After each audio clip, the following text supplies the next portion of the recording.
the thirst mutilator, which I just tried, and I'm already a little fucked up. Ladies and gentlemen, the next person that we'd like to have up on the stage, he's a pretty cool cat himself, and he's going to tell us about things that maybe a third of you are interested in, roughly speaking, and I'm not really good at math. But he's somebody that I love him. He's a dear man, and he owes me no money, so I can actually say it genuinely. Ladies and gentlemen, Pete Goldie is going to come to the stage. Give it up for Pete. Hi, John Hal. Hi, Pete. How's your daughter? Oh, she's great. How's your daughter? Good. We have kids, and they did a play date. Yeah, we're going to do that again. This is the family show. The Ask Dr Hal, the family show I'm proceeding. Turn it on. It's not rocket science, Pete. How you doing? You've been working out. You're looking good. There's a spot here I can put my tongue in. Do it. Do it. Do it. You really have some light. Oh, look, magic. Oh, whoa. That's art. That's art. Everything's working now. Pete, did anything fun happen in space this week? Yes, cool things did happen here. And he's going to click and click and click. And yes, cool things did happen out there in space. It's a little odd, you know, being in space and talking about space. I know, you lost your cursor. There we go. Yeah, that's not what I had. It's pretty much this exciting all night.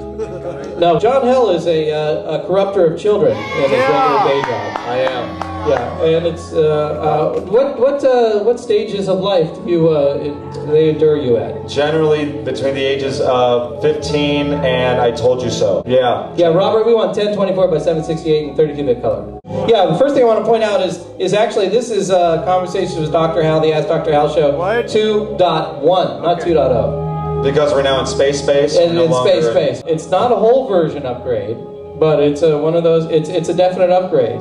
And you just click on it. You just click on it. Click on it. Click on it. Click on it. And just like Robert's going to do any second now. Yes, 2.1. I just wanted you all to know. Because 2.0 was at another venue, but this venue is such an upgrade. Everyone should know, never go with a 2.0. Yeah, I just have a little bit of housekeeping to do. You're a liar, you're a liar, you're a liar. Okay. Oh, look, that's only 31 bits of color, Robert. Where's the other one? Tonight, for fine questions that I feel are appropriate and worthy, we didn't have any Fernet, so I went and I found some passion fruit cognac Alizé on ice, and I'm gonna mix it with Rondo, the thirst mutilator, which I just tried, and I'm already a little fucked up. So it's really great stuff. It tastes like a fruity little frozen pop. I think you're gonna really enjoy it a lot. So the show is only midway through. I think we're approximately 1/3 of the way through Pete Goldie's presentation. But we will be getting back to him in just a little while. I'm so proud to have all of us here in the same room at the same time. They said it couldn't happen. They said it wasn't going to happen at all, but we proved them wrong, didn't we? My name is John Hal. On Mars, the Mars Expedition Rover, which they call Spirit, which is at Gusev Crater, has got stuck in a sand pit. And I showed you a picture of one of their top scientists named Julian, age 7, who suggested how they get it out. And they actually follow him up a bit on the suggestion, which was to take the camera arm that is meant for microscopic pictures and look underneath the rover and see what is there. And this is the picture where they looked underneath the rover to see what was there. And the good news is, here's the rover, and there's piles of sand and dust, and you can see the wheels are hub deep there in the sand. But the good news is it's not bottomed out. So it's not that bad, but it probably is. But there's a big debate going on in NASA and elsewhere and all the... Why don't we just leave it there? It's not really finding anything new. It's got a bum wheel. It's it's winter time in that part of the hemisphere. Why don't we just pull the plug on that one? Only costs them $20 million a year to keep those rovers operating now in their 6th year on Mars when they were intended to be there 3 months. So they're I won't say they're wasting the money, but this rover, I really think it probably has gotten all it's going to get out of its 6 wheels. The other rover, great things still happening. The other side of Mars, it's heading toward a huge crater called, I can't remember, but it's a very large crater, and it'll take another 2 years to reach it. It's got about 10 miles to march. Fascinating. I want to talk about a wonderful lunar orbiter called Kagaya.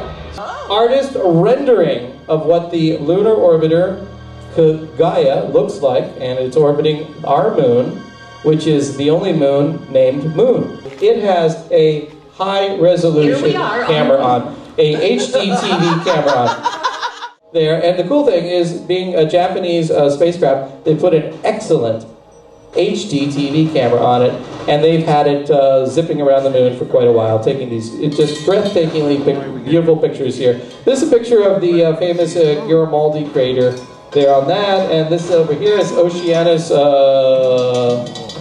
Procerulum up there somewhere. This is Garibaldi crater, and it's a nice high-res. But let me show you some of the high-res stuff, because it actually orbits relatively low, because the moon doesn't have a lot of gravity. There's this Eurotrash guy named John Rinaldi that's claiming that the moon landing didn't happen. And yeah, he's brought up that idea. What he wrote in his weird email, he goes to Italy and he writes everyone in America about why the moon landing didn't happen. Bastard. Yeah. Hang out with your Lamborghini Eurotrash friends. He's probably wearing all white now. What do you think? I think he's probably, yeah, he's wearing a white suit. Yeah. And he's hanging out with a bunch of Europeans with really short haircuts, and those glasses were the lenses the size of dimes. Yeah. You know, Europeans. Oh, we love you. And they smoke these really thin cigarettes, and you know, it's a YouTube thing. It's 10 minutes long. We don't have time for that. Is that lady from Drag Me to Hell gonna pop out? There it is. Yeah, you see, look at this. Ooh, what is that? Earthrise. Is it a nuclear bomb? Yeah, it's Earthrise. Yeah, it's very pretty, but look at the moon, don't look at the Earth. You can see the Earth anytime, but can you see the moon that close anytime? And yes, the Earth rises over, it's very pretty, it's breathtaking. Are there explosions? Yeah.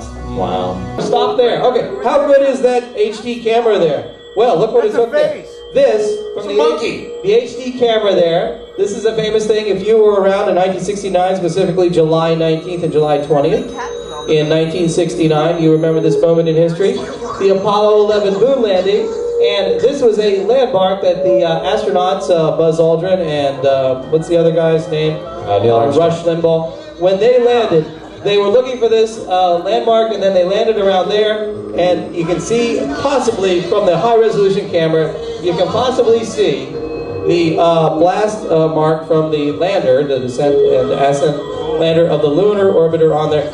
Do you believe it? Do you think you can see that? Can you see that we really landed on the moon? Okay, show the next picture there, Robert. Because then they also took a picture of the Apollo 15 lander, and here you can actually see the descent stage and the shadow of the descent stage right where it should be there on the moon. Could be anything. Could be anything. This doesn't prove it for you? Are you sure? Yeah. Oh, come on. Where's the flag? Where's the guy playing golf? Well, everyone knows the flags blew over when they took off. I have no idea about that. Did you know that? I didn't know that. No, they stuck the flags in the dirt there, and then when they took off, the blast blew every flag down. And now we have to send up Boy Scouts, and they have to fold the flags and bury them because they touch the ground. They touch the moon ground. The moon ground. That's right. It's not the same ground. I know. And not only have to bury them, we have to bury them on the sun. Wasn't O.J. Simpson in that movie? It's going to be very hard. Anyway, there. That is all that they have from that extremely expensive mission with that wonderful HD Japanese HD camera. You know what? That thing even had a camera. It was not only looking forward, it was looking behind it. So it's like, wow, look at those craters coming. Ooh, look at those craters behind us. A blue car. The Japanese are just amazing technicians. I just don't get them. I don't get them. Anyway, so everyone's pretty happy because the mission came off pretty much without a hitch. It was wonderful high-resolution shots, except for the moon people, of course. The moon people are really pissed off. They are really taking up arms, and for some reason Buzz Aldrin is also still there. Yeah, all right, space junk, yeah. And I do not mind being interrupted at any time by Frank Chu. Let's give it up for Frank Chu. Well, today I had a chance to march at a rally, a protest at City Hall, and I met Channel 2 John Sasaki before, so they had a chance to film me, and I told them that the White House involved with those populations of 12 galaxies probably were involved in some corruption and depriving some of the budget cuts in City Hall and stealing my money as a movie star too. And also Channel 4 was there, they had a chance to film me, and I was already filmed by NBC and CBS Evening News. So I'm trying to get that impeachment about 2010 or 2012 and get it all proven in Washington, D.C. too. Thank you. Frank Chu, everybody. Thank you, Frank. Frank Chu, movie star, television star, movie star. All of his riches stolen by the kings and queens of the United States of America. Yeah, the Clintons and Impeach America. All the way back to Washington, actually. that's right. The impeachments are coming. They're coming. Ladies and gentlemen, give it up. Seriously. Frank Chu is in the house.